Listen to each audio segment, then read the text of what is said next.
Leçon numéro 1. Mettre tous ses œufs dans le même panier. Tout le monde dit « diversifiez, ne mettez jamais tous vos œufs dans le même panier ». C'est un conseil totalement absurde lorsque l'on débute. Il suffit de regarder toutes les personnes riches et vous verrez qu'elles sont devenues riches en se concentrant sur une chose. Vous pensez que Bezos a lancé Amazon en vendant tout? Non, pas du tout. Juste des livres. C'est tout. Il est d'abord devenu le vendeur de livres, puis il s'est lancé dans la vente de tout. Facebook s'est concentré sur les étudiants. Bill Gates s'est concentré sur les logiciels. Voici une règle d'or. On devient riche en se concentrant sur une seule chose. On reste riche en se diversifiant. Mais la plupart des gens font exactement le contraire. Prenons l'exemple des entrepreneurs. Ils parviennent enfin à faire fonctionner un produit et se disent soudain « il est temps de lancer 17 nouveaux produits ». Vous venez de trouver quelque chose qui fonctionne, pourquoi le gâcher? Encore une fois, le succès vient de l'obsession pour une chose, une entreprise, un produit, un groupe de clients, une plateforme de médias sociaux. Si vous atteignez le premier million, vous pourrez alors parler de diversification. Andrew Carnegie le savait il y a 100 ans lorsqu'il a dit « mettez tous vos œufs dans le même panier et surveillez ce panier ».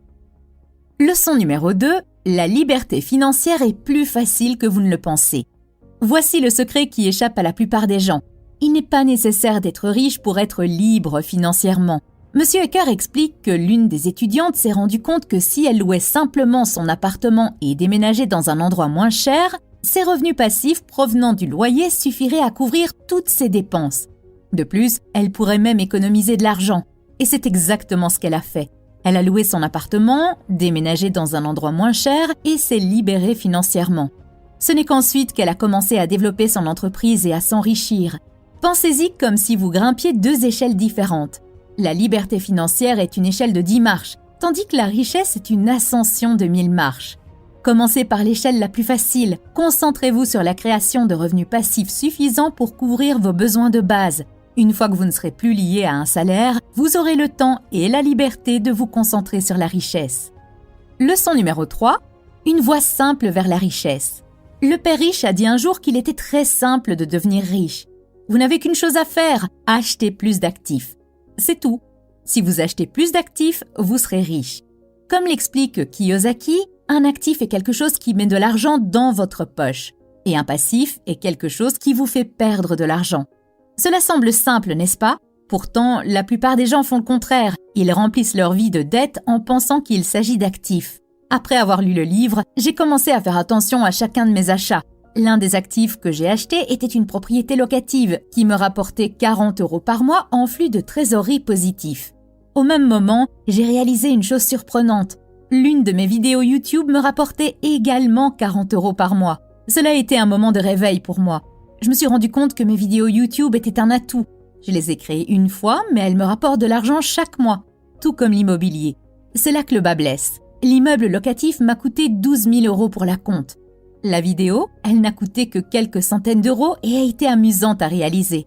À partir de ce moment-là, j'ai pris YouTube au sérieux, produisant davantage de vidéos et lançant même des chaînes dans différentes langues. Chaque vidéo est devenue un atout, me rapprochant de la liberté financière. Leçon numéro 4. Ne vivez pas en dessous de vos moyens, augmentez vos moyens.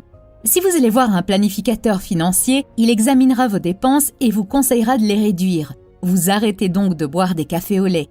Selon Kiyosaki, pourquoi ne pas regarder l'autre côté de l'équation et trouver des moyens d'augmenter nos moyens pour que le prix d'un café au lait ne soit plus rien? Réduire les dépenses tue la passion.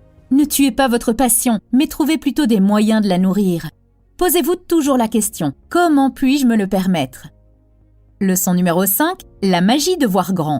La plupart des gens ne peuvent pas voir grand. Ils ne peuvent même pas imaginer 5 millions d'euros sur leur compte en banque. Soyons clairs, ce n'est pas en pensant grand que les choses se produiront comme par magie. C'est la première étape. Et si vous ne pouvez même pas commencer par là, vous resterez bloqué là où vous êtes. Par exemple, j'ai étudié à la faculté d'économie et de gestion. Presque 99% de mes camarades de classe n'avaient qu'un seul objectif, obtenir leur diplôme et décrocher un emploi bien rémunéré dans une banque ou une entreprise internationale. C'est tout ce qu'ils pouvaient imaginer. Mais quelques-uns voyaient plus grand. Ils ne voulaient pas travailler dans une belle entreprise, ils voulaient construire une belle entreprise. 12 ans plus tard, devinez quoi? Tout le monde a obtenu exactement ce qu'il voulait. C'est en voyant grand que l'on construit son avenir. Si vous ne pouvez même pas imaginer une vie plus grande, vous ne la construirez jamais.